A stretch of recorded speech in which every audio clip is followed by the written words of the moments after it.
এবারে লেহেঙ্গায় মুগ্ধতা ছড়ালেন শ্রাবন্তী। ওপার বাংলার নায়িকা শ্রাবন্তী চ্যাটার্জি। আসছে পূজায় মুক্তি পাচ্ছে তার নতুন সিনেমা দেবী চৌধুরানী। ইতিমধ্যে মুক্তি পেয়েছে সিনেমাটির টিজার, আর এখন নায়িকার ব্যস্ততা এই সিনেমা ঘিরেই। তবে ব্যস্ততার ফাঁকে সামাজিক মাধ্যমেও বেশ সক্রিয় এ নায়িকা।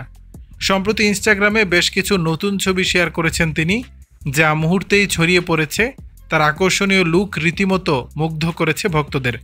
ছবিতে শ্রাবন্তীকে দেখা যাচ্ছে গোলাপি রঙের একটি লেহেঙ্গায়। খোলা চুল আর হালকা মেকআপে ফুটে উঠেছে স্নিগ্ধতা। ক্যামেরায় দিয়েছেন নানা পোজ। শ্রাবন্তীর এই ছবিগুলো নেটিজেনদের মন জয় করেছে স্বাভাবিকভাবেই।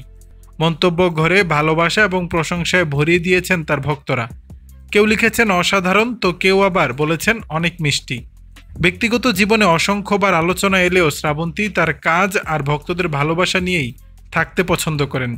স্বামীর সাথে বিচ্ছেদের পর নানা ঝড়ঝাপটা কাটিয়ে নিজের কাজ ও সৌন্দর্যের ঝলক ধরে রেখেছেন এ নায়িকা। দর্শক, বিষয়টি নিয়ে আপনাদের মতামত জানাবেন নিচের কমেন্ট বক্সে।